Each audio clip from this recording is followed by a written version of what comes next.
Good evening, ladies and gentlemen, and welcome back to D-Backs Dispatch. We got the trio finally back after a week? Feels a lot longer than a week. You guys held the fort down while I was out of town last week, and Brett decided to go play Magic the Gathering with some friends, and it went a little long, so me and Gabe took care of us on Sunday, but the group is back, and we're talking about a series win. Love to see it. Very excited. Game 3, not so good. But we will go ahead and get into that. If this is your first time on D-Backs Dispatch, make sure to like, comment, and subscribe so you don't miss any of our future content. We do series recaps, so you basically can expect us to see every Wednesday and Sunday, depending on if there's a Monday game, it might be Thursday. So you definitely don't want to miss us there. So just right off the bat, let's start with game 1, which we end up winning 4-2. And I just want to talk about one of my favorite moments. Lourdes Gurriel Jr. gets career home run number 100. So that's a big accomplishment, especially because one of the things that a lot of people were, I guess, Blue Jay fans were saying is he doesn't hit home runs. Like, that was one thing that he didn't do in 2022. And now we really see it was his hand. His hand was hurt. He got a hand surgery, and we see he does this. He's this streaky thing. It is very frustrating to watch because sometimes he'll be so good, and then sometimes he won't do anything for 2 weeks, and you're just like, Gurriel, man, what are we doing? But congratulations to career home run number 100. Gabe, just actually, now that I mentioned that, we got to do this. Gabe, just how do you what were your thoughts, and just how do you think you feel with Gurriel getting career number 100?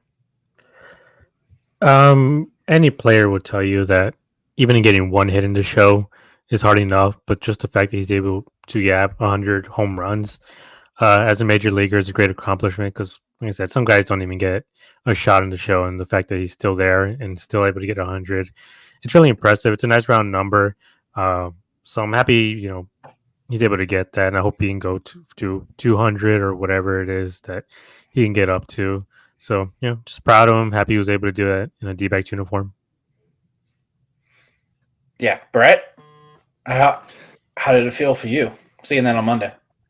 I mean, it was pretty cool seeing it in person, especially. Got to be there with my mom celebrating her retirement from Amex and all that with the family. So it's pretty cool seeing Pina Power get his 100th home run. Glad he gets to do it here. I know we re-signed him. Like you said, he's been a little streaky, so it's been a little hot, a little cold here and there, but I'm still glad we have him. He plays amazing defense. Just need the bat to turn around, and seeing him do that here with this again is something that I'll enjoy. It'll be a fun memory that I always have.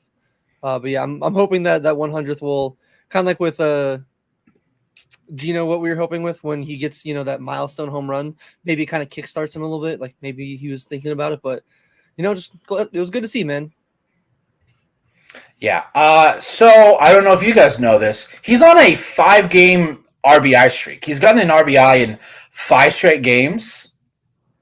And that is as of today. So if you include this entire series, that's impressive. Like, I think even a 5-game hit streak is impressive, but an RBI streak, which is a lot harder to get, that he's at 5, really impressive. So that was just a real quick story.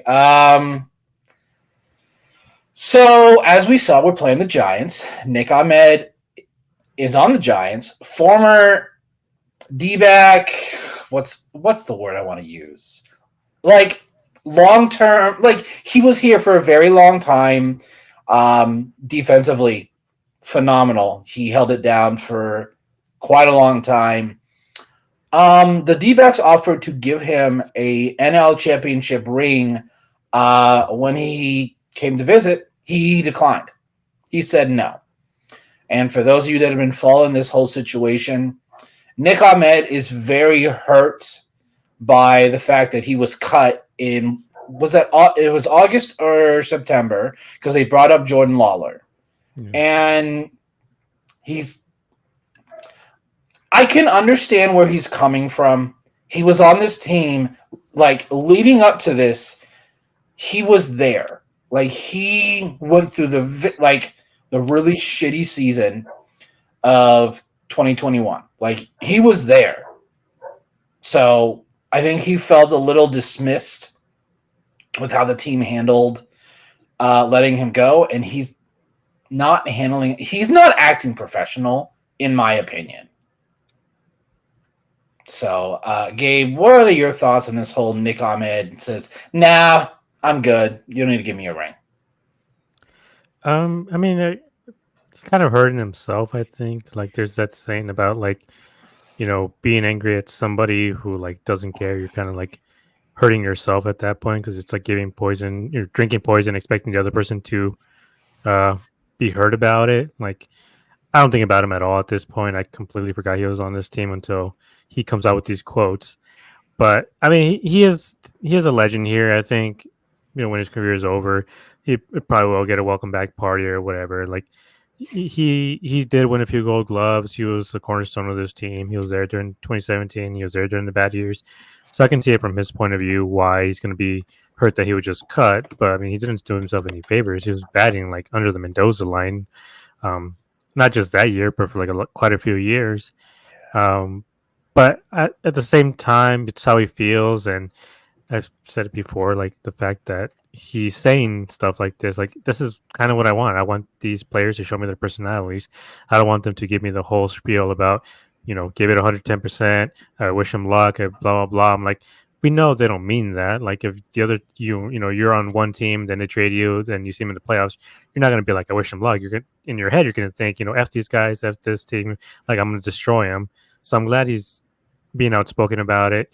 I don't think it'll tarnish his legacy because I think most people don't really care or really pay attention.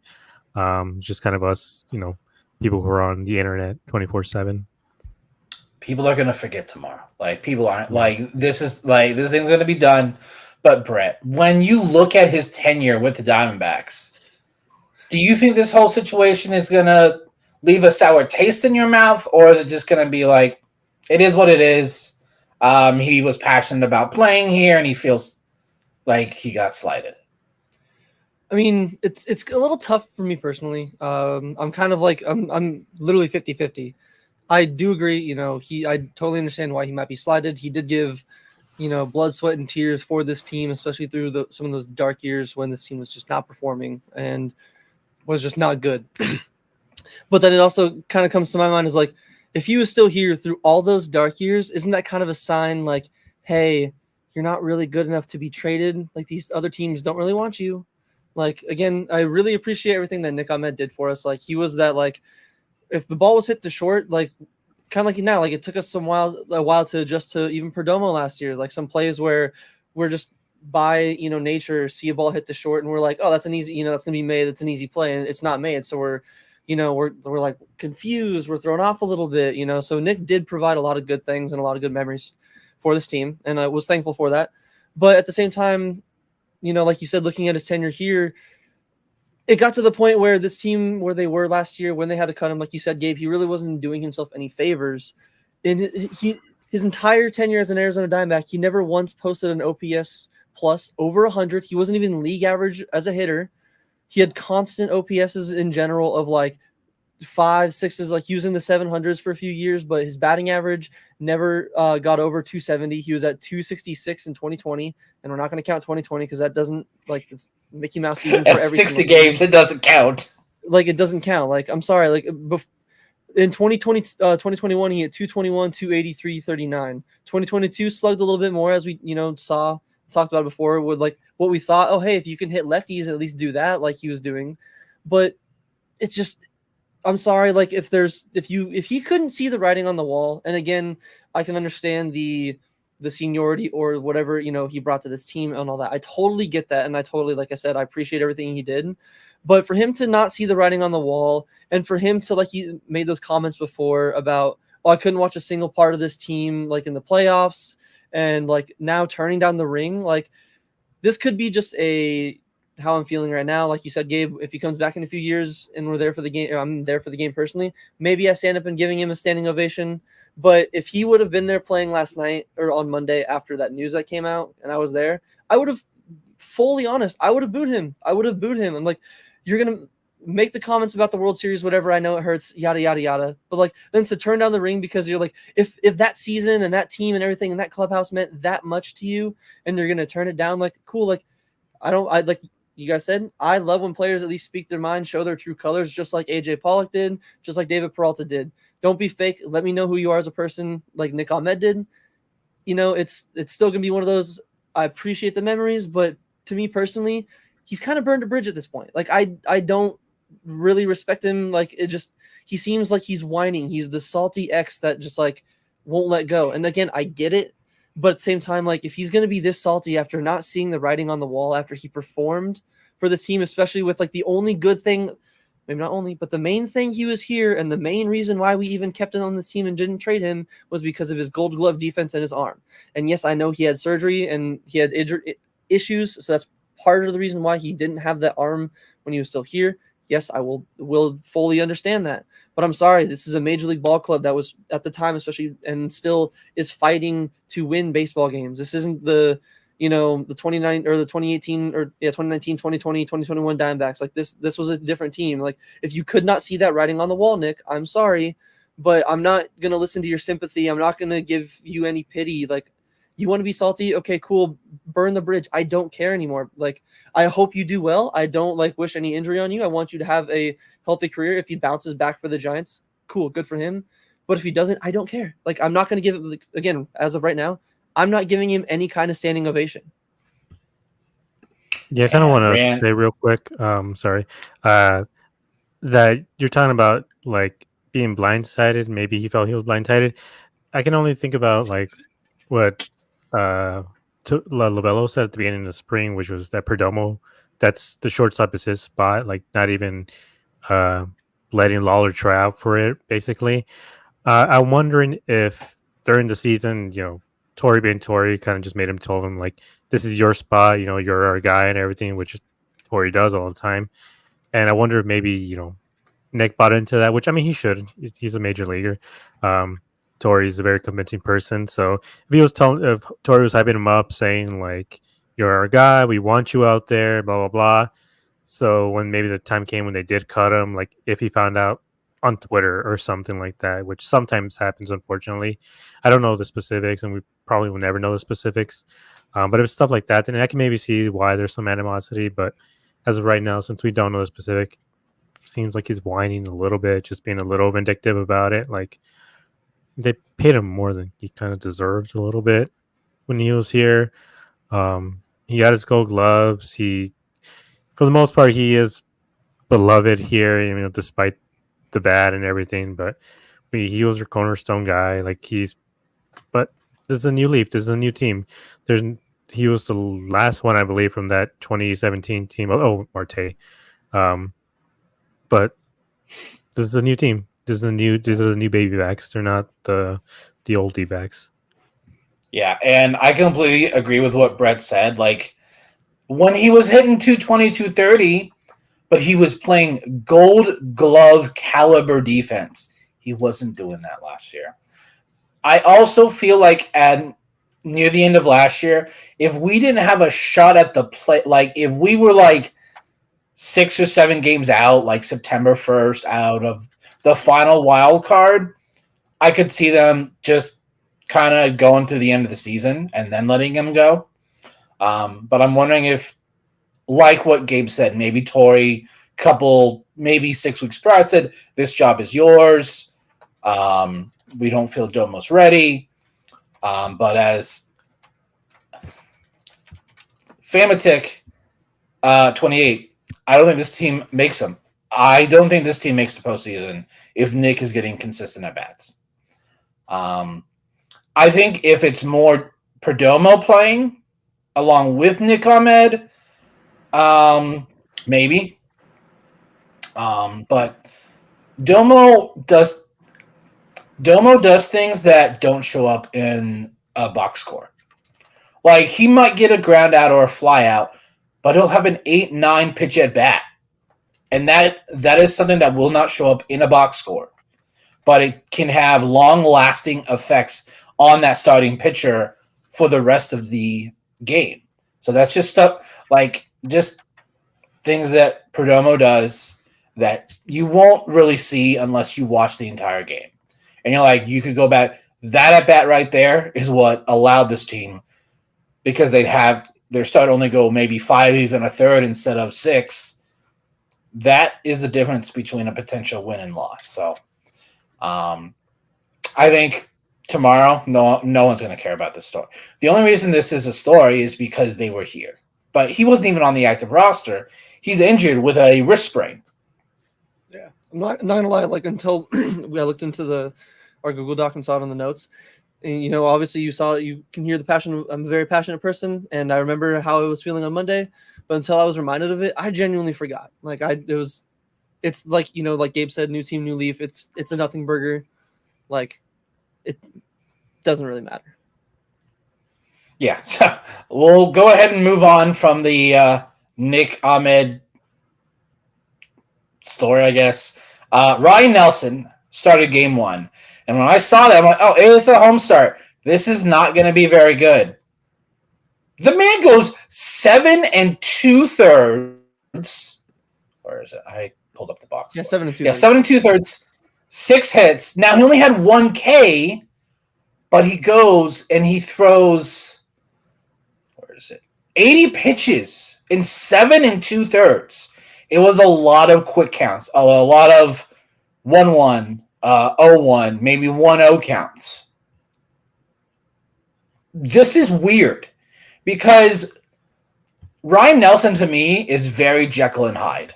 He's home. He is just he struggles. He is not that good when he pitches at home for whatever reason. Road, he's better. He's not exactly great, but he's better. This start, I'm hoping that this might be something that we see going forward. Is it an outlier? I guess we're going to have to wait and see. Gabe, from what you could tell, what differences in this performance at home could you tell were better than his other home starts? Do you have any more highlights by any chance? 'Cause I just noticed something right now. Other than just that one strikeout. He quick pitched them. Ryne Nelson takes it like a split second when he hides the ball. So when he does this movement here, he usually holds the ball back a little bit longer. He goes back and then he holds it for like a split second, almost like a Greinke thing. Right there, he quick pitched them. Yeah, he's quick pitching. He's not holding the ball as far back as he normally does, and he's not leaning as far back. And he's doing a lot quicker pitching than he normally does. That might be it. Because we mentioned before, maybe it's just the batter's eye, that the batters are just able to see him better because of the way it looks and everything. So if he's quick pitching, if he's shortened up the movement a little bit, because that seriously looks what he did. He shortened up his delivery. So if that's the case, if Strami worked on him to do that, I think maybe this might be a new leaf for Ryne Nelson. I'm just seeing stuff right now, but compared to how I know his normal delivery is, he does look a little bit different. I know we talked about in the group chat when they sent him out for this 8th, and everyone's like, "Oh, why are you sending him out for the 8th?" And I was like, "Probably a show me inning," because I know he's had his struggles and everything, and he got the quick outs right away. I was listening to it on the radio, and literally I lost focus for a second, and I would just hear Chris Gregiel and say, and the inning comes to a close. I'm like, damn, already? Literally just quick little 1, 2, 3, 1, 2, 3, 1, 2, 3. And the other inning when he was into trouble, still was one, get a guy on first, quick double play, or just pop up and then fly out and then strike out or whatever. And I was just like, oh shoot, he was on a tear. So hopefully he's able to replicate this, because I know the Giants, they did hit into some bad luck. I know there's some hard hit balls, but they played a great defense, which is something that we've talked about recently. It's either the defense falls apart, the starting pitching falls apart, or the bullpen falls apart. And in this one, all three of them were connecting. And Yeah. So, yeah, this is something that we may want to look at over his next couple of starts, whether they're home or on the road. Is this a Strami mastermind moving thought to the other side of rubber type of thing? The whole not reaching, it's just simple mechanics. I mean, we definitely can try to go through the film room, and I don't know if our man Josh has enough to do already, but we could try to get some videos comparing like one of his last starts to like what Gabe was seeing. See if we can find something. So, yeah, I wouldn't be surprised if they took a look at, after what happened with Slade, I'm wondering if they took a look at a lot of these guys that are struggling to see if maybe they were incidentally tipping pitches. So, I definitely think that this could have been something. We'll see there. I mean, same question for you, Brett. Do you think this is just a one-time thing, or do you think they may have figured something out with Ryan at home? To me, it's a little bit weird. I think it could be a few different things. Like, I do want to at least give a little bit, I do want to give the credit to Ryne Nelson, and 7 2/3 on 80 pitches. Like, the efficiency really good. Especially, we know like sometimes he can have the issue where he'll get like the 2 strikes on guys, and then he can get doesn't have the strikeout pitch, gets fouled off a bunch, and we've seen that before. So it was really good to see him kind of avoid that, keep his pitch count down. One of the things I was noticing when I was looking at the baseball savant data was, and it made me kind of question where I don't know if it, kind of like a Strami master class of making him change up his timing, mixed with maybe they just had the D-backs like defensively positioned well, because I mean the Giants hit him like pretty decently hard. I mean, I guess a lot of it was ground balls, like 9 ground balls hit hard, 4 line drives, and then a fly ball. So I think the fly ball was probably Helio Ramos, because that dude has got insane power. But that's kind of what maybe my brain was going to, because we did see them make some really good defensive plays. Blaze, obviously, his diving stop where Cattell jumped over him that he said was going to look pretty sick. He definitely, yeah, I agree, Josh, 100%. Gabe over here, our man, is the king. John Boy's got nothing on him. But that's kind of what I don't know exactly, if maybe the defense, because who knows, maybe if some of those balls get by, Blaze, or if Cattell doesn't make that really nice running snag behind first base, kind of in shallow right field, if he doesn't make that play, like who knows what kind of snowball effect Ryan has. But either way, again, it was great to see, like we talked about before, even again, me very pessimistic. I was like, ooh, Ryne Nelson at home, like, just please keep it under like 4 runs, and I'll take it. That's what I said on Sunday. He did a fantastic job, and I'm not gonna lie as well. When I saw him go out there for not just the 7th, but the 8th inning, I was in my seat, like, kind of losing my mind. I'm glad Torrey cooked a little bit, especially knowing that like they got to keep the bullpen as fresh as they can, coming off that Mets series, and then going into this week, they don't have their next day off until Monday. So it was definitely nice to see that. Obviously, I'm wrong way more than I'm correct, and I was definitely wrong in thinking Ryne Nelson would implode at home, and he did not implode, man. Again, don't know if it was just the defense or maybe the Brent Strom just had a nice quick fix for him, or genuinely he just had a really good scouting report on him and just executed really well. Like me personally, I kind of want to go with the last one, just to, give him his flowers when he definitely deserves them, and not try to think that it's just a fluke. Like we'll definitely see in the future and more starts to come, but I definitely want to give Ryan his flowers for that one. Yeah. His next start is Saturday in San Diego. I will be at that game. So depending on where I'm sitting, that's what I'm really going to look for, is the quick pitch thing. Like, is it a home thing, or is it something that they're going to do going forward? So there were 2 fantastic plays on defense in this game. One of them was a duo acrobat. Blaze lays out, Cattell jumps over him, and Blaze gets the out. Like, this play to me, I'm like, Blaze, that's some serious ground that he covered. Cattell's leap over isn't exactly the most athletic, but it was really impressive to me that Blaze makes this play.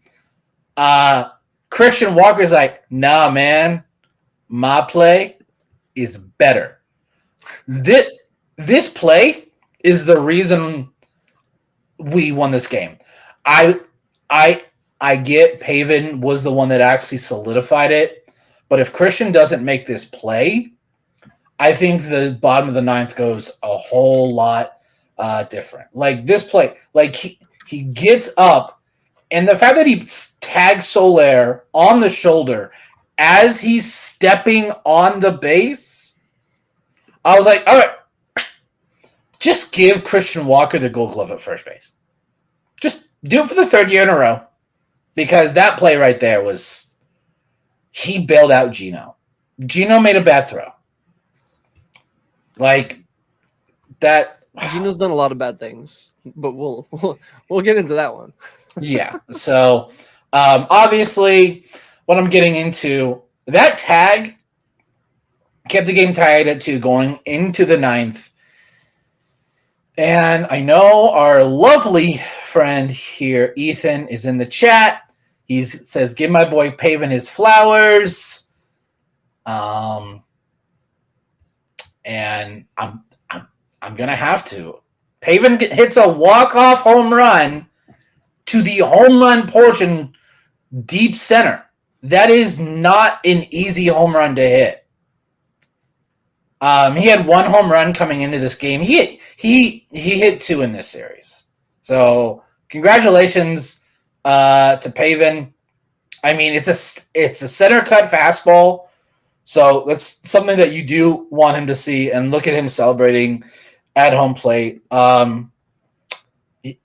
So what's interesting is he had an interview discussing kind of what his routine is when he's not starting.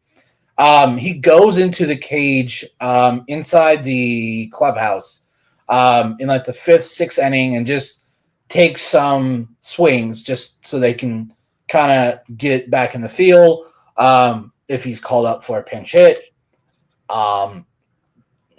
His high leverage numbers are actually pretty good.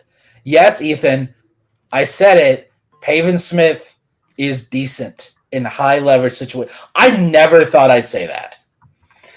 To me, the man is definition of mid. I guess high leverage thing is his thing. I'm completely. Yeah, I have his stats right here if you're actually interested in his splits from his different leverages. Yes, let's hear those high leverage numbers. So, because we were talking about it in the group chat, because I don't remember if one of you guys brought it up or whatnot, but so high leverage situations, he's slashing 294, 370, 529, and this is in his entire career, not just this year, just Pavin's entire career. High leverage situations, 294, 370, 529, a near 900 OPS, just literally 1 point below that. Medium leverage situations, 260, 330, 426, 755 OPS, still pretty serviceable. You know, not like Barry Bonds, not like some insane, not like Cattell up there, but okay. And then just regular low situations, 216, 299, 328 with a 627 OPS. It's supposed to be the other way around. For someone like Pavin, I think I would assume his low leverage is his best. Nope, high leverage is his best. So, Gabe, does your perspective of Pavin change seeing that he's decent in these high leverage situations, or is it just more like he got lucky? Well, I have 2 quick thoughts, specifically from something we've talked about before, which were them missing center cut fastballs. They have been missing them all season. The fact that he was able to get it and hit it for like a bomb. Also, Gurriel was also either a slider or curveball right down the middle, which is they missed all season. I believe. Yeah, so hopefully that's a real change that they're going to make, that they're able to hit those center ones. But with Pavin, I don't hate Pavin. I've never hated him. My main thing with him was just I think Lovello sees him as more than he is, and this is who Pavin is. He is a deep bench bat. He's the guy who's going to come in these sort of like high leverage situations. You got it. You used a righty comes in, you need a lefty, bring in Pavin. That's who he is. That's who he should always be and should have always been. But Lavelo's the one who puts him to play 3 times a week, and you're like, why? We have Alec, and at the time Corbin, Jake. We had 4 or 5 guys who could be better than Pavin, but Lavelo just loves this guy for some reason. He wants him to marry his daughter or something. But it's just my opinion doesn't change. This is who I've always thought he was. I know they picked him in the first round. He's their first round pick for a reason. He has about 1,000 at bats. He's probably still gonna keep being in major leagues even after the D-backs don't re-sign him or whatever in a couple of years. But no, my opinion doesn't change on him. This is who he's always been, and he said that this is his first career walk-off in general. I'm like, we know Pavin. We know it's your first career walk-off. You don't need to tell us, sir. Brett, do your thoughts about Pavin change, or? I mean, I will at least admit that I'll probably stop not being as hateful, or depending on again, if we're seeing him in some pinch hit situations, I can at least go in there kind of knowing more hell yeah. And even I guess today, we'll get into it, but non-high leverage situations, I'm not going to be as doubtful. I'll have a little more hope for him. I won't be as eager to kind of to crap on him, whether in a joking way or in me being an actual I don't really like this guy. But I guess not. It doesn't fully change my opinion on him. Even when we first drafted him, I think it doesn't help that we drafted him when we still had Goldie, and I was like, "Excuse me, why are you wearing Paul Goldschmidt's number 44 in the Arizona Fall League? Do you know what that number represents to us here, sir?" So even bias with that aside, he was never this is who he was drafted as. Even in the draft, I remember watching it that day. All they were talking about is, this guy's got some good bat to ball skills, can know the zone pretty well, but doesn't really have power. And unfortunately, it's not like we drafted Luis Arraez. It's not like we drafted the second best or the best second baseman in baseball in Luis Arraez. Can actually can actually have a dude hitting 330, 340 for us. Pavin's not he's having a really good year. He's been used in the right situations to where he's been plugging him in here and there, and it's been paying off pretty decently. But I don't think it fully changes my entire stance on him just yet. I want to see him if it comes to August and he's hitting 270, 280 in the playing time he still gets, I will fully be ready to back down the steam engine train of the Hit Pavin or the Hit Pavin train. I'll power down the steam engines and I'll let it kind of coast along and chill for a little while. Yeah. Sorry. I also want to say that was a weak draft. When he got drafted, it was kind of a weak draft. Half those guys haven't even made the majors, and the ones who have been either sent down or not even in the majors right now. I'll look up that draft. Even you say what you want. I'm not going to agree with you unless he does it once a week. If he has a clutch hit in a pinch hit situation, I may change my tone.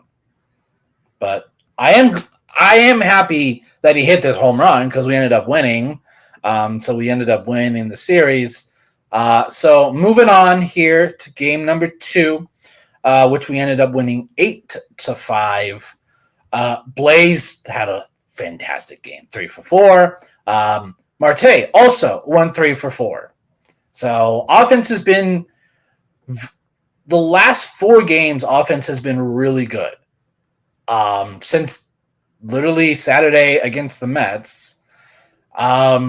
Gabe, do you think offense, is this just a little flash in the pan kind of thing because of matchups, or do you feel like they've made the proper adjustments and this is who the offense may be going forward? Well, this is who the offense was last year. They did what I said on Sundays, that they need to single and double teams to death. They can't focus on hitting the home runs. They hit no home runs, and they hit, was it 9 runs, right? 8 runs? Which was yeah. So I think that was the first time that they had, no, 5th time all season that they've won a game without hitting a home run, and they scored 8 runs doing it. So this is who I want them to be. I need to see them do this a few more times. These next few games, they don't have to score 8 runs, but if they're able to put up 4 to 5 runs with just a bunch of singles and doubles and really make the pitchers work. Because I believe, it was this game when I put in the group chat. I'm like, holy crap, this game's taking forever. Like, it's a little over 3 hours, but I'm so used to 2.5-hour games. But they were just making pitchers work. I don't even know how many pitchers the Giants use. I know they depleted their bullpen against them because of this. But this is who I feel like they can and should be. The big boppers, they're going to hit their bobs, but you need guys like Blaze, Cattell, Lourdes, Moreno. You need these guys to hit singles and doubles, which is what they were doing this game. And, I mean, obviously, so that means, Cattell went with 3 for 5, Moreno 2 for 3. So they obviously played today, right? Yeah. Brett, so you found the stat 6 of 14 with runners in scoring position in this game. Massive improvement. Because typically they're like 1 for 7, 1 for 8 type of thing. Kind of same thing. Do you think this is just going against lesser competition and they're capitalizing, or have they made the right adjustments and we're going to see this, like Gabe said, just single and double teams to death? We don't need you all to swing for homers. If the pitch is there, yes, but singles and doubles to death.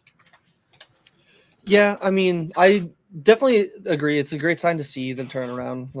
I feel like we bring it up every time, their lack of, offense with runners in scoring position. And I do agree with Gabe. This is the team that we saw at the beginning of the year. This is who we saw, especially, I know, like the Rockies lineup and all that, but even against the Yankees in that one series, like they still hit pretty well. And going into the Braves series, they still hit pretty well. Like, this is the offense that we saw they could be against like good quality teams. They just kind of like lost that spark for a while. And when the entire team is reeling, sometimes the entire team is reeling. But I'm hoping that this is generally a sign, like you said, of them actually turning around. Not just the fact of, again, the Mets were one of the worst teams in the National League, if not the worst. Like, if I'm being honest, they should put up a lot of runs on them. The Giants, they were kind of reeling. They don't have like the worst team, but their pitching in general hasn't been great the last few days. Like, they're on a 6-game losing streak. So I am going to be kind of keeping my eye on this next series with the Padres. They've actually been pitching pretty well. I know, like you said, they're in danger of getting swept by the Angels.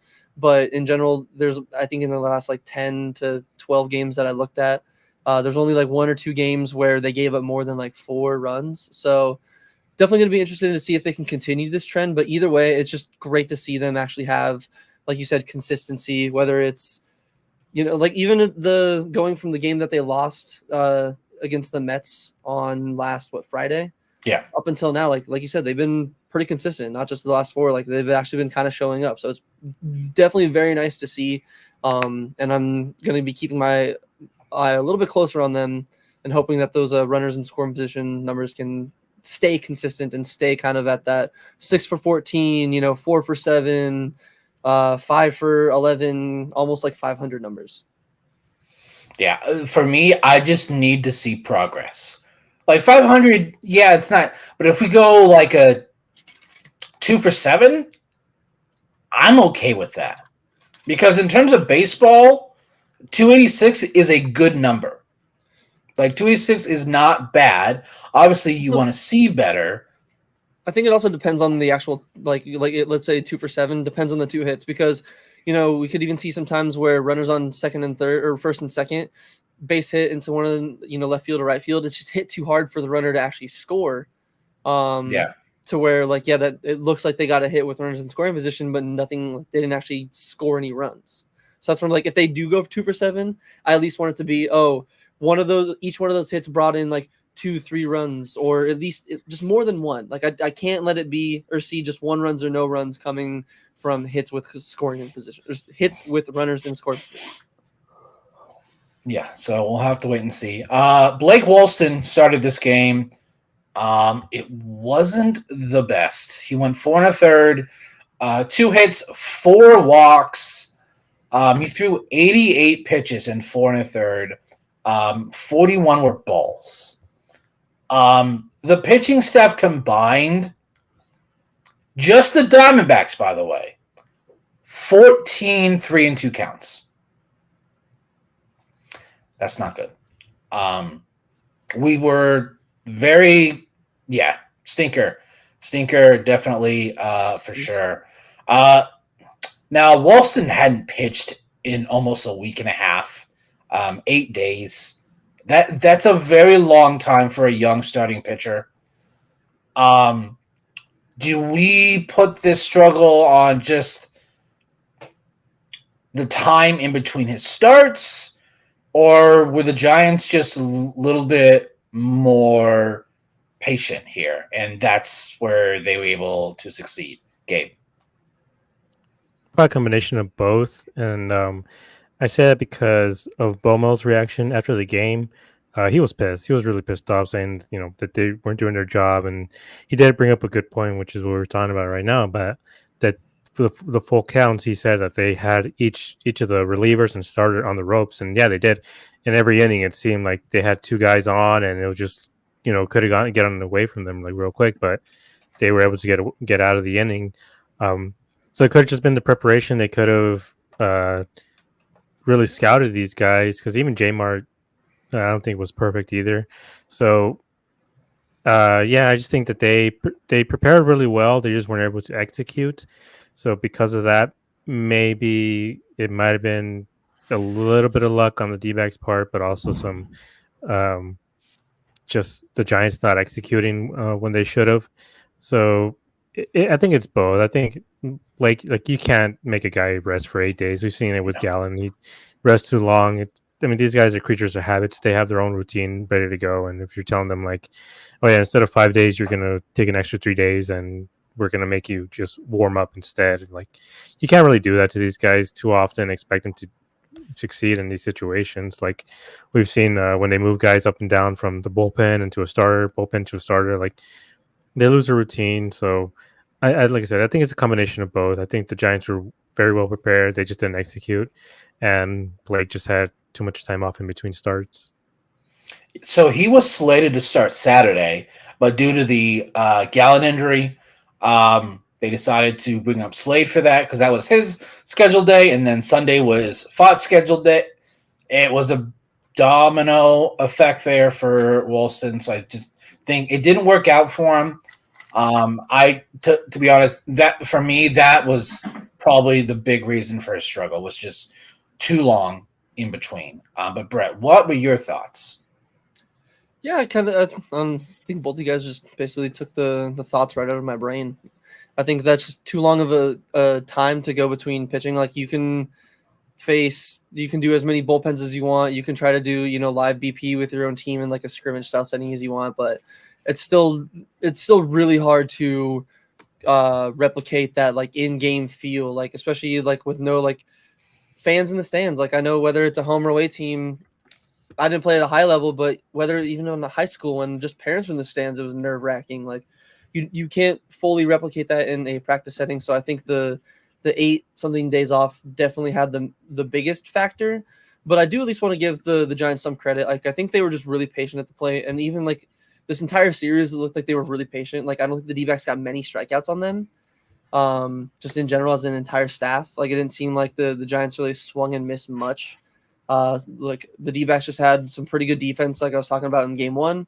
This game 2, pretty solid. Like the Giants hit the ball hard. It was either just right at the D-backs or the D-backs made a good play. And when they did hit, like they were making good at bats. Like that one walk that J-Mart had to Patrick Bailey in the 7th.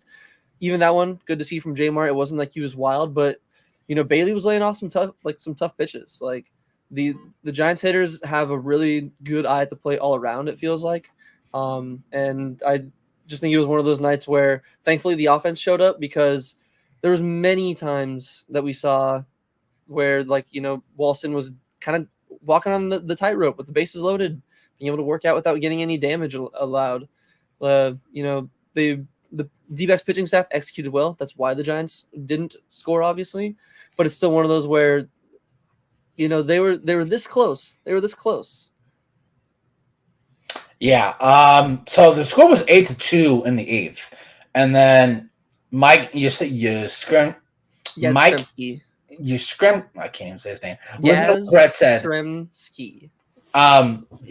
He hit a 3-run homer, and I'm like, it's a safe situation now. This is, oh boy, this isn't going well. You kind of brought it up. Justin Martinez, y'all. It's not fair what he does. Like, his best pitch last year was his fastball. He doesn't throw that in. It's his sinker, dude. Like, his sinker and his splitter. And I love how this offseason he worked with former D-back closer Fernando Rodney on his sinker. And now it's like his most dominant pitch. Justin Martinez is amazing. On the strikeout here, just amazing. He had another at-bat where he throws 102 mile-per-hour sinker up and in, backs the guy off the plate. Next pitch, 90 mile-per-hour splitter at the bottom of the zone. It was beautiful. I thought that he had the stuff to be good. I didn't think that he would turn it around this fast. Gabe, is he our closer next season, or do you think that's 2026? Come playoff time, it's going to be him and Seawald. They're going to be closing out games, I'm sure. I think he's probably ready for it. He has the swagger. He has the mound presence to be the closer. I just think he needs an opportunity to get a save situation. Yeah.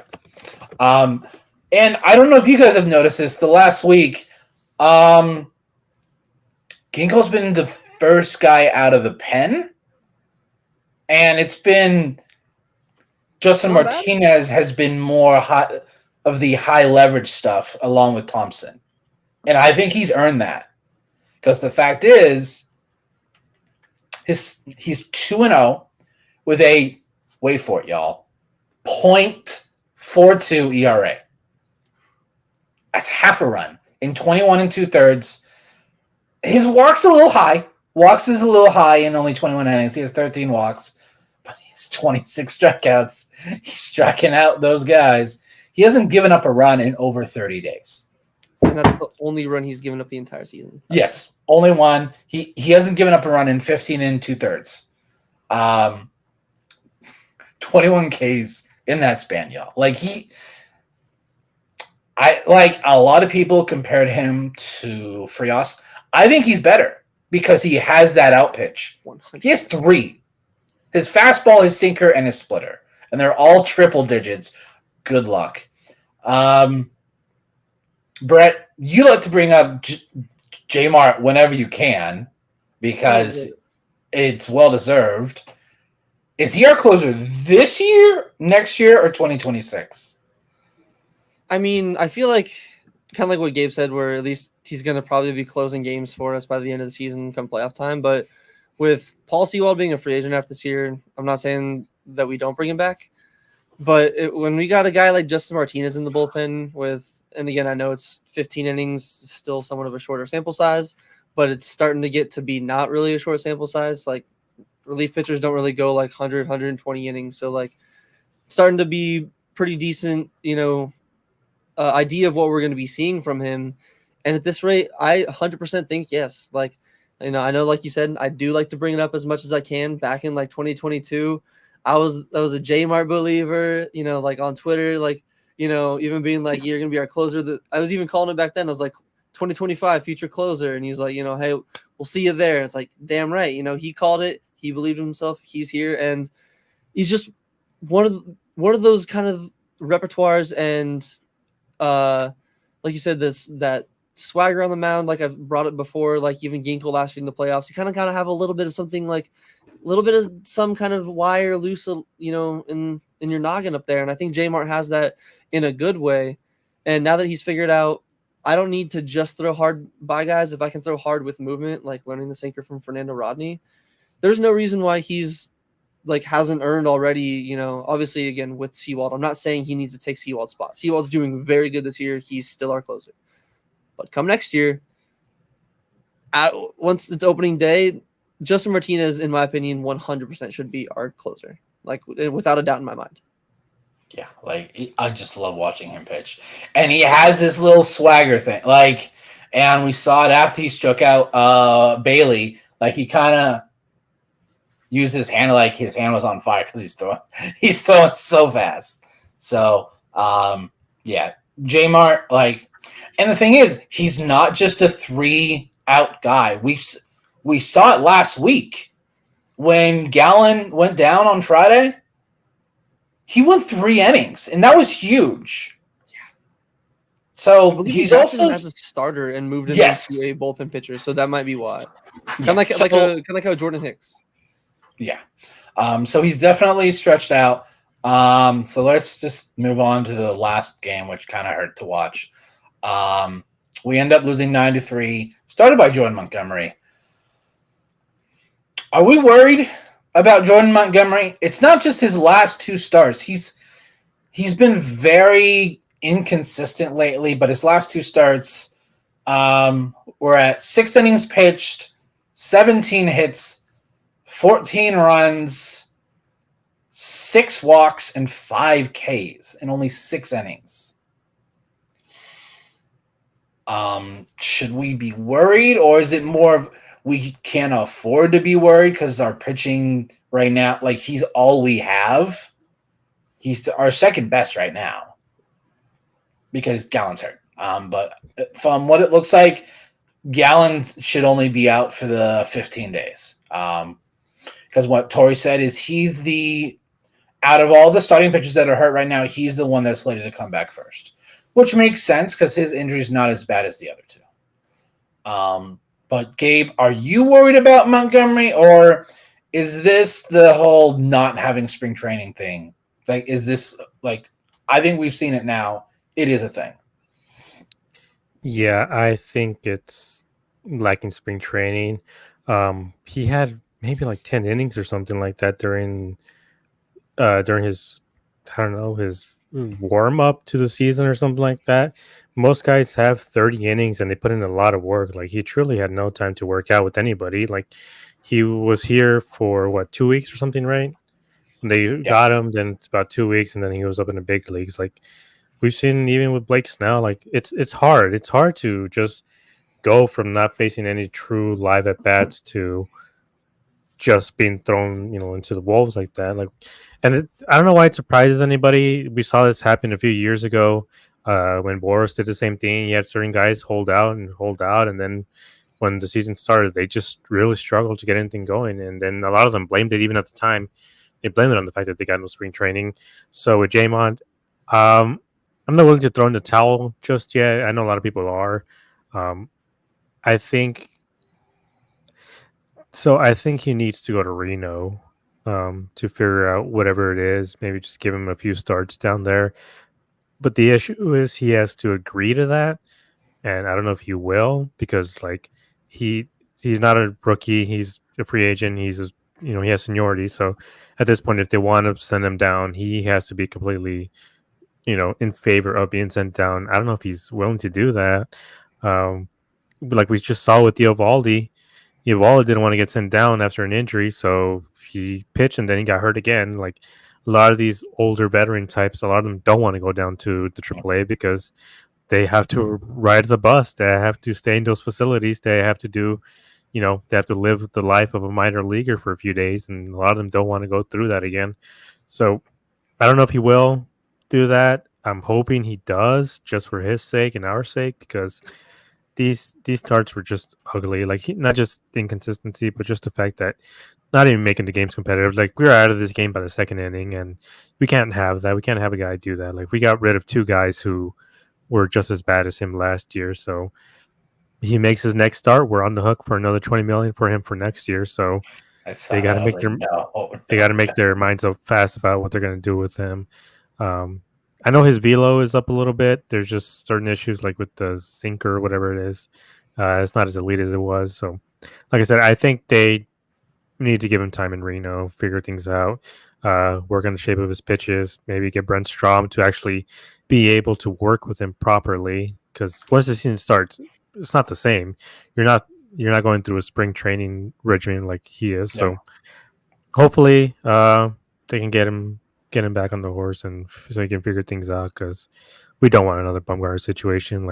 Right now between him, what the heck is Rodriguez and Gino, we're spending $50 million on these 3 guys, and altogether, I think they're contributing a negative WAR to this team. So having them three on this team is really, really hurting, and I don't want this to turn into a situation where we get to the trade deadline and Kendrick is looking to shed some of the payroll. Yeah. Some people like to use the term DFA too loosely. I've seen a lot of comments on Twitter and Instagram on today's post where everyone's like, DFA Jordan Montgomery. Are y'all high? They ain't doing that. Yeah, like we need somebody to throw the ball. It's not going to happen. I like the idea of him going down to Reno, but he's not going to do it.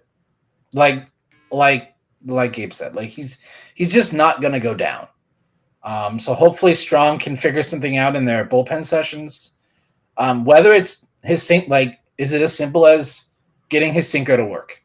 If he gets his sinker to work, is everything else going to fall into place? So Brett, are you going glass half full or half empty with Jordan Montgomery? Honestly, gonna be kind of weird to hear me say it. I'm going glass half full. I do agree. Like it, I think the no spring training, it's got a way different effect on pitchers than hitters. Like we see Tommy Pham with no spring training is hitting just fine because I don't think it takes too long for your eyes to adjust to in-game action. Versus like pitching, like it's different. It's much more tiring on the body than you can go stand in front of like a pitching machine for like 3 hours just watching pitches. Like it's way different. I'm not too worried again. I know the start against the Mets was obviously terrible. Their team itself, like there's a reason why Slade started against them instead of Blake, is because their team hits lefties really well. I mean, they got JD, Pete Alonso alone.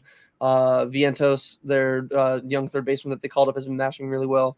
So that, along with like we were talking about with Walson's start this series against the Giants, I think the Giants are also a team that hits lefties pretty well. I don't have those numbers on the top of my hand right now.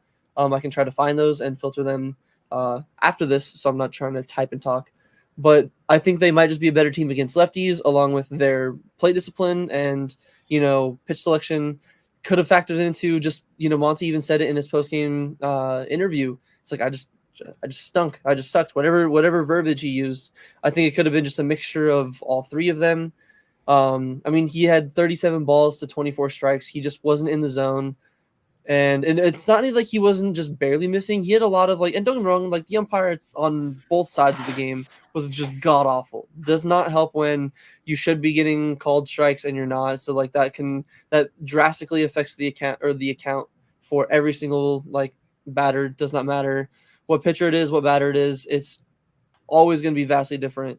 But that's a whole another can of worms. I just think that again he was just the unfortunate mixture and. You don't want to say unfortunate mixture with your guy that you're paying $25 million to go out there and who's supposed to be one of the consistent guys. But I'm not too worried yet. I think if we see this for another 3 starts in a row, then I'll really start to panic. And I mean, I know you guys are kind of on board. Me personally, I don't like the idea of him going down to Reno.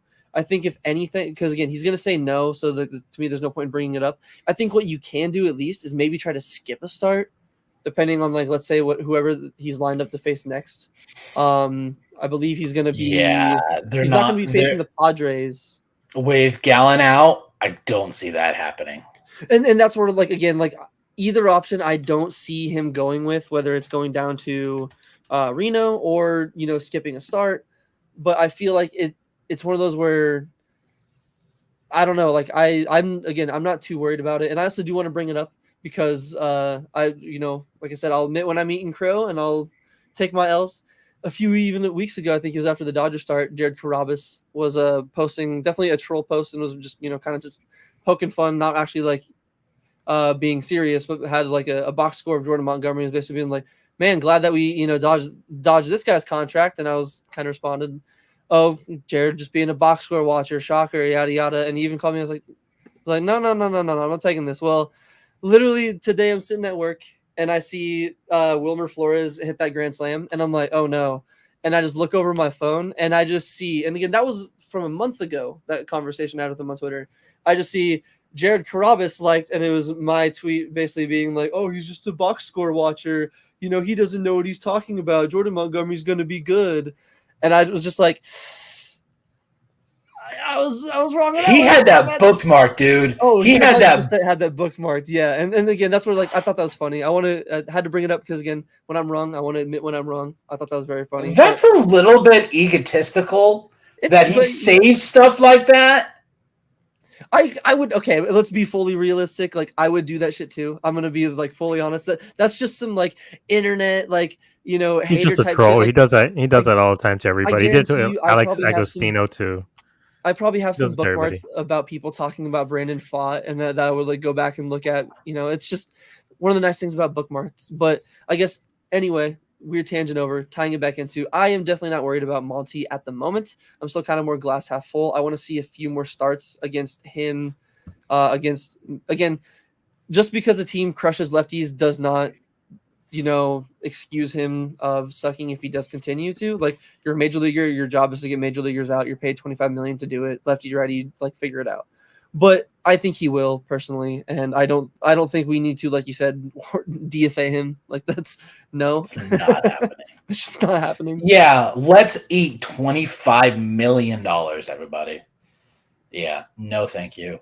So our second topic today.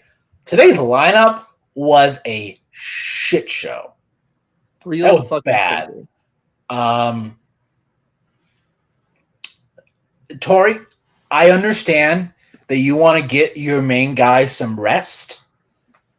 I love how William comes in with the perfect comment, by the way. Sorry. After playing do that one, and Tori decides to give Cal Ripken a day off.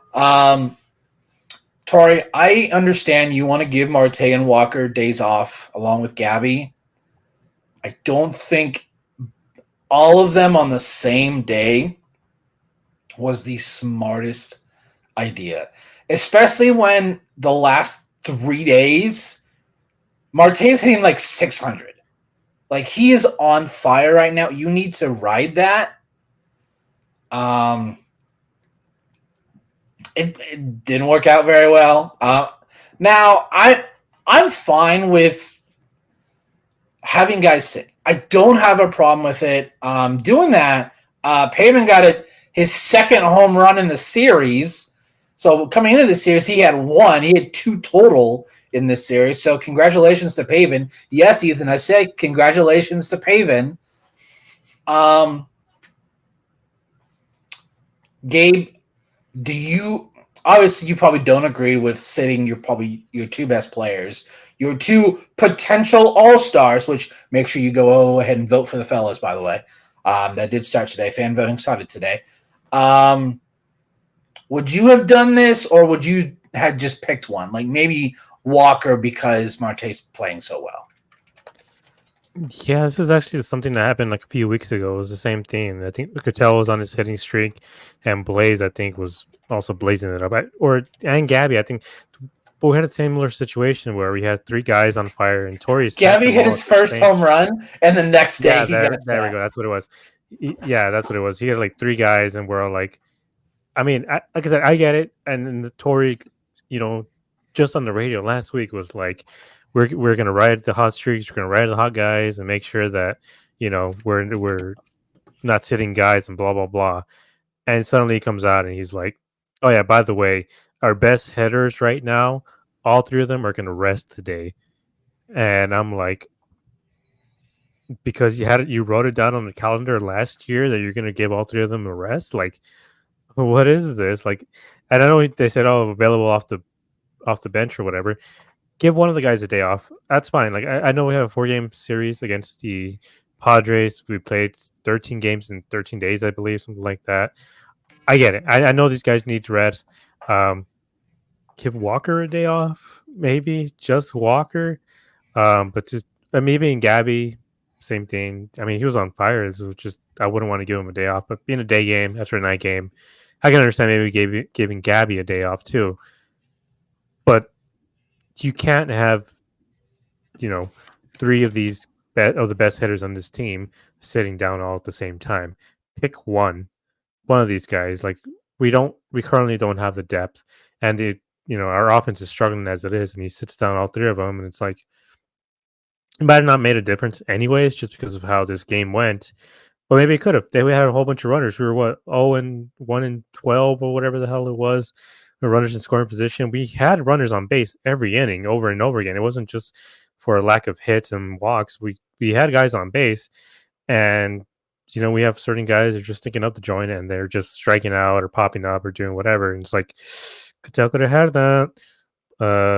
Gabby could have had that.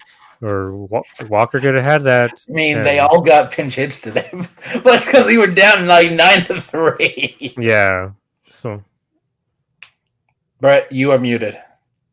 If you were saying something. God damn it! Yeah. So I'll let Gabe finish, and then I can bring up what I was saying because I don't want to cut him off because I know he was still talking. Yeah, that was basically the whole point. Just like pick one of those guys. You want to send him down? Pick one. Don't sit all three.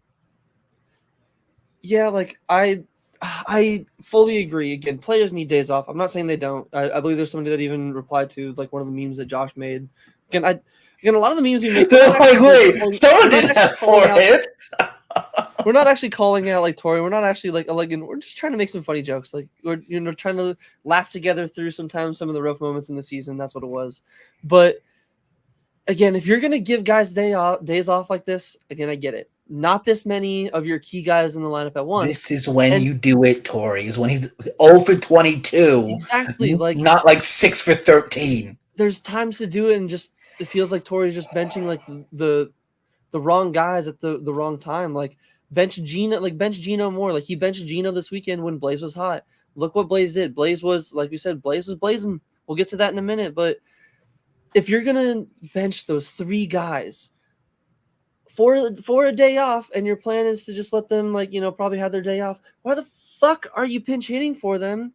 Like basically when the game's over with and out of, like it's not spring training. They don't need at bats. Like if they need at bats, start them, put them in already. Like if you really need them to have the full day off, like if they need the day off, have them have the full day off. Especially I get that the offense, like maybe you can get something going. Let the other guys like Barnhart and those other guys.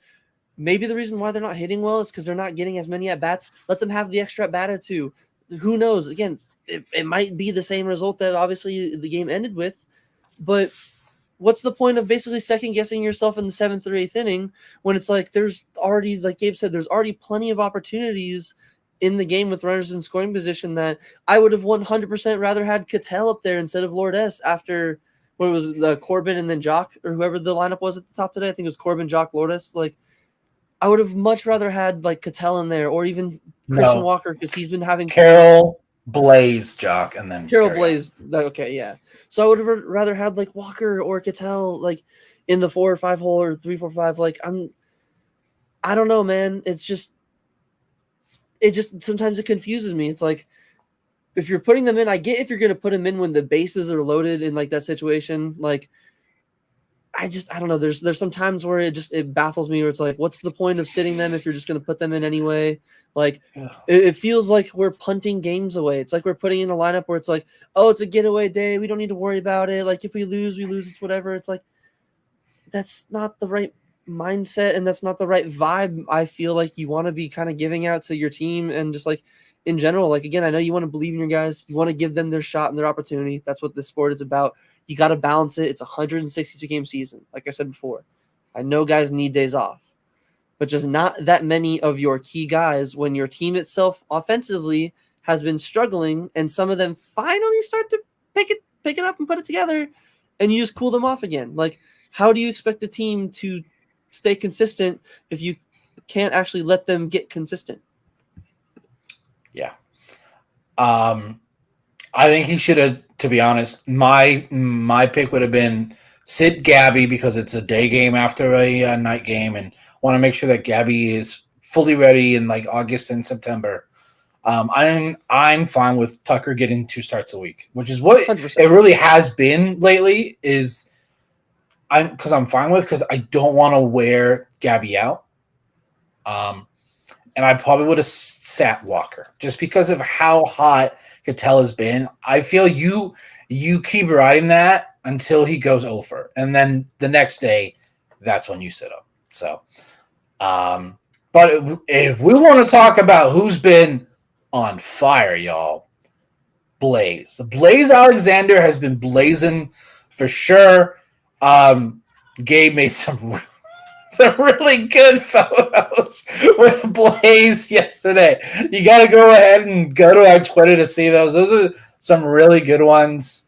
This 3-game series, Blaze goes 7 for 12 with a double and 2 RBI. He got at least 2 hits in every game. His last 7 games, 10 for 21, 3 RBI. Now he has struck out 7 times. It's a little high. Pun intended. But his slash, he's hitting 476 on base of 476 and a slug of 571. His defense has been really good lately. He did have a little bit of a mishap on a double play today. He just kind of lifted his foot a little bit early. He's been really good at third. And we'll kind of get that into so he's batting 300 with 359 on base, 433 slugging, and that's a 792 OPS. All right, so we're going to go into this because there's been a lot of talk about it on Twitter. What do we do with Gino, the way that Blaze has been playing? So with Gino's struggles, and the fact is he doesn't have any options, Kevin Newman's playing a really good shortstop, and Perdomo looks like he's probably going to be back within the next week or so. He had a rehab start with Reno today, went 1 for 3 with a RBI, so that's good. You want to see that. Gabe, what do you do with this kind of like this little group of Gino, Newman, Blaze, and Domo? Yeah, I don't envy Hazen at all because I don't trust, the law firm of Newman, Alexander, and Perdomo at third because none of these guys are third basemen. I know some of them have gotten some reps, but they're all shortstops and second basemen. Like, I don't trust them to be able to put up. Yeah, I mean Gino. I mean he's had some errors and stuff, but he is a good third baseman. He's still very good, but man, just the bat is just not there right now, and he's one of the league leaders in strikeouts without the home runs, which is something I brought up before about. I was expecting him to be Schwarber. If he was hitting 195 but had almost 20 home runs this point of the season, I wouldn't care, and nobody would care. We'd keep him up in the lineup. We'd be like, yeah, this guy's just hitting bombs left and right. But not even that. He has 3 home runs on the season. He's truly just striking out and just not seeing the ball well. And I don't know what the solution is here. Like, I feel like there's no real solution because I feel like if we DFA him, another team gives him a chance, maybe a struggling team gives him a chance. He's going to start catching up to the fastballs eventually, which is one of the things he's been struggling with. He is an older player, so the speed goes down a little bit, and then they just have to adjust. At some point, Gino is going to adjust, but I would prefer it to be on our team, not another team. So I feel like we have sort of an embarrassment of riches at this point. But in his case, it's not really a rich. It's just the fact that if we let him go, I feel like we're really, really going to regret it come the Brandon's gone, I guess. But yeah, I feel like we're going to probably regret it a bit if we let him go. Because, like I said, Perdomo, he's just coming back. Newman is not a third baseman. Blaze is not a third baseman. So hopefully they can figure something out. Because, again, I don't want to send him to Reno because he's not going to agree to go to Reno. Maybe if we give him less time, sit him more, let him adjust on his own. But what about you, Brett? I mean, I agree. I fully agree with you. Hayden's is going to be in a really tough spot. Like, I don't really know how much you can do or how many options you have that it's going to suck either way. Like, Brandon made a great point in our group chat today in, I believe, the 9th inning or 8th inning, whenever the bases were loaded with no outs and there's the back-to-back plays to third base. Some pretty nice defensive plays on. And I think he made a great point. Like, that's probably one of the main reasons why he's not being probably it's his let go is because of that. And then you brought up Gabe of the law firm at third base. I don't really fully trust them either. Again, Domo's really good, but he's not a third baseman. We don't fully know what we're getting. Exactly. Not saying that he can't adapt to it. Not saying he can't play great third base, but we just don't know what we're getting. I mean, the one benefit is Blaze does still have his options, but I'm sorry with the way this offense has been playing lately. I don't think you can in any way justify setting him down. Because he is hitting really well, and his defense, while even today in the game, couldn't keep his toe on the bag in, I don't remember even what inning that was, but couldn't keep his toe on the bag. And then the rest of the series, but he's getting his defense a little more in line. Where Kevin Newman, yes, he's still having some good hits. He's definitely cooled down a little bit from the dog in him, Kevin Newman, that he was 2-3 weeks ago. But Kevin Newman has 20 more at bats. He's hitting 261, 295. He has a 668 OPS. Whereas Blaze Alexander, and again, 20 less at bats, 120 at bats. So he has a 30 average, 359 on base with a 79 or 792 OPS. So he has almost a full 150 to 170 points higher OPS than him. I just feel these next few weeks or the next week in general, if Blaze can just play consistent defense, just solid enough so we don't have to worry about him with Domo coming back. Average. He has to be average on defense. He has to be average. I like Kevin Newman. I don't want to say this in a way I don't he's, and it sucks because he's definitely earned a spot to be playing. He's been playing really good. But unless he's okay with going down at the potential, who knows, maybe he knows, hey, if Geno still plays like this for another month, maybe they do make a move and they do want to bring him back up. But at that point, we'll probably have Lawler, who I would probably trust at third base over Newman either way. I don't know. I think Newman would probably be the odd man out because, again, I don't see how you send down Blaze Alexander. I genuinely don't. Unless his hitting just completely falls off the face of the earth next week, knock on wood as much as I can. I feel like Kevin Newman would be a little bit of the odd man out here. So you want to know what my answer is? Gabe brought it up in our group chat a couple days ago. Brennan Hughes. Just send Brennan Hughes down. Who cares if we need the extra pitcher? Because it's a impossible decision for Mike Hazen and Torrey.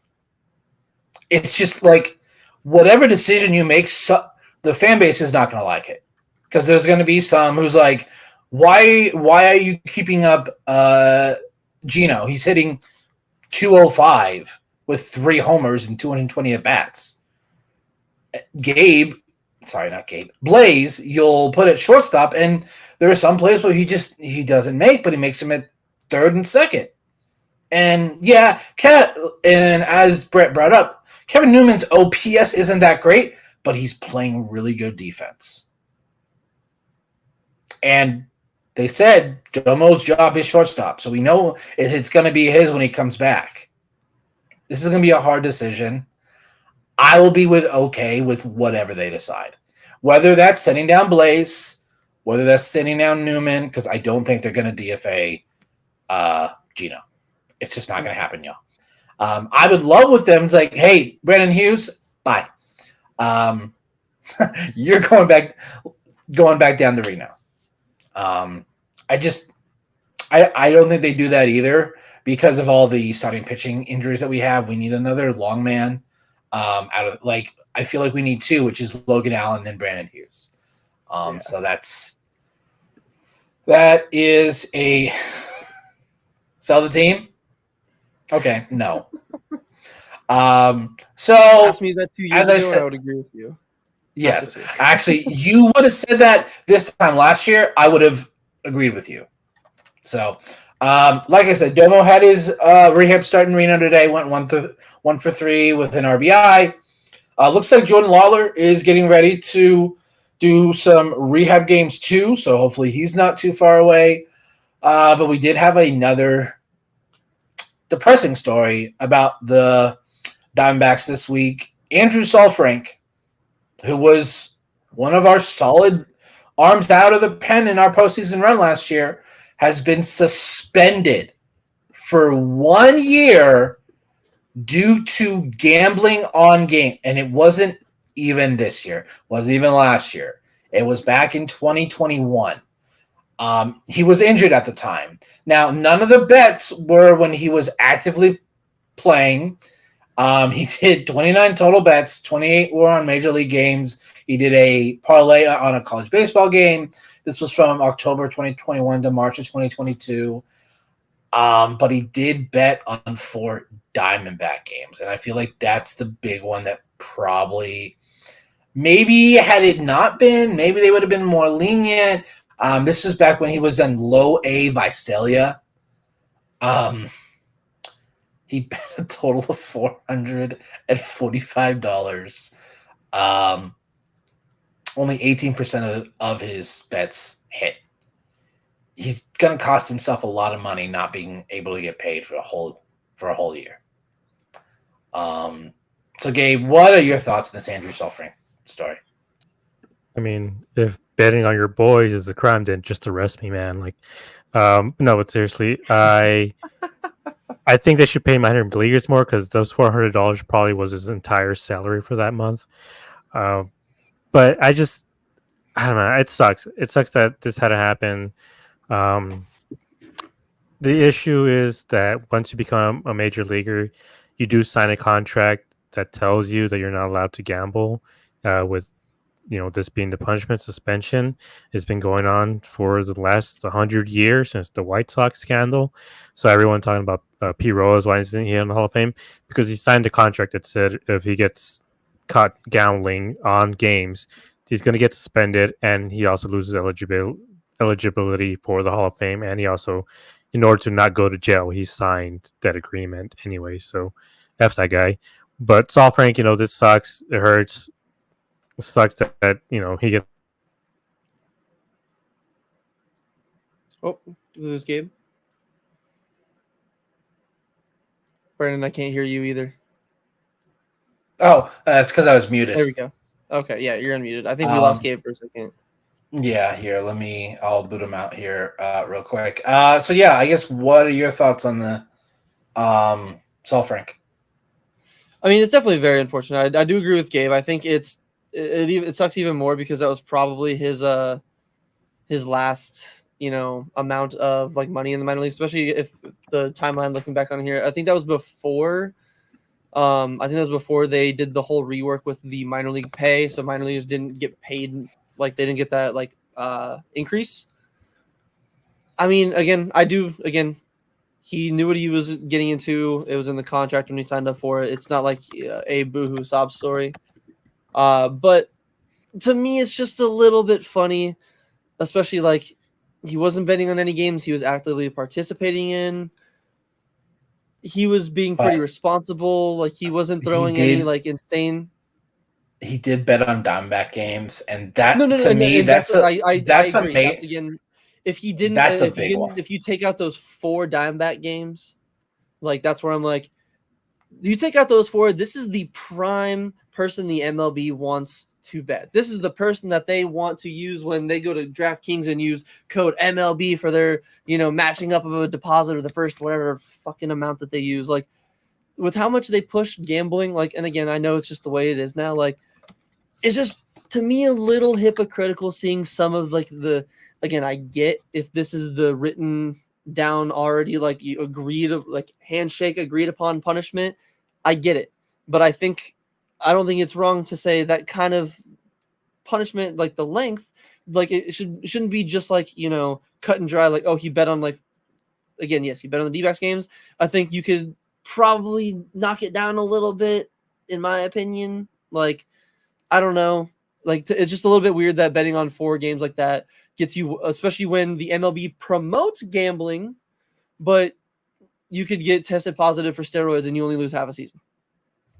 And steroids are not allowed. MLB does not promote steroids. MLB disencourages steroids, but you get less of a ban. Again, it's not an apples to apple. Again, it's just because sports betting makes them Major League Baseball so much money. It's just like any other sport. I totally understand that, but it is very hypocritical. So annoying. It's so annoying. It's just the way that it is, and we just have to accept it. So it's kind of a bummer for Saul Frank. I feel like the team knew, by the way, because I'm like, why did they not bring him up. So I definitely feel like they knew. Bummer there. So we've gone a little long here today, ladies and gentlemen. We do appreciate everyone. Real quick, 4-game series against the Padres in San Diego. I will be there. I'm going Friday and Saturday. I'll be wearing a Corbin Carroll jersey, a Ketel Marte jersey. So I'm very, very excited. Gabe, just 30 seconds. What do you want to see on this series? Hoping for a series win, because if we take 3 from them, we could slide into second place. Brett, quick thoughts? I mean, I want to see Fott continue to be Fott. I want to see Nelson kind of build on the start. And then, like I brought it up earlier, I would like to see the offense continue their streak of actually putting up some runs against a team who over the last few weeks has been pretty good about limiting damage. Yeah, I'm really excited to watch Fott start in person. I believe he's Saturday? No, Friday. Sorry, he's Friday. Nelson is Saturday. So, yeah, series win would be nice. So we'll have to just wait and see which team shows up in this series. Is it going to be the first 2 we saw against the Mets, or is it going to be the one we saw like the last 4 days? We usually don't play too well in San Diego either, if my memory serves correct. No, we don't. Gabe, any parting thoughts from the pod today? Yeah, I kind of just want to give a quick shout out to the radio broadcast, Chris Garagiola and Tom Candiotti. They've been doing a great job so far this season, as well as Tuffy and Colementor. I love hearing them on the radio. Obviously, Greg Schulte is a legend, but I think Chris is really coming into his own. And also, shout out the radio broadcast. If any Spanish listeners, 100.3 with Oscar Soria and Rodrigo Lopez, former D-back. They also have a great broadcast on that. That's where they have a lot of the Latino players talking. So I love listening to both of them. I listen to them, all the time, whether it's at work or driving around. If you guys like a more classic sounding commentator, like a Greg Schulte type, definitely check out the Spanish broadcast, because Oscar Soria has one of the best voices in broadcasting. Yeah, it's really good. Brett, thoughts? Just final thoughts? I guess actually that's a great point that Gabe brought up. And just to piggyback off that is the last 2 days I listened to the radio broadcasts, and I really do agree. Chris Garagiola and Tom Candiotti do a great job with their flow in the game. They keep, putting some fresh topics. They'll make some fun jokes here and there. They'll still keep it on the game. And I don't have to hear about Bob Melvin sending feet pictures to one of the broadcasters. Yeah. That's why I hate those. Like, I don't hate Bert. I hate Bert with Brenly. Yeah. Like, they're those 2 guys from the Muppets in the theater just yell. Just get off my lawn stuff. So, yeah, it's definitely not fun. We appreciate everyone that kind of stuck through us here. Not almost 90 minutes. Did not plan to go that long. So we do appreciate everyone for checking us out. If this is your first time, make sure to like, comment, and subscribe so you don't miss any of our future videos. We will be back on Sunday, hopefully talking about a series win. That's always the goal. So we will see y'all next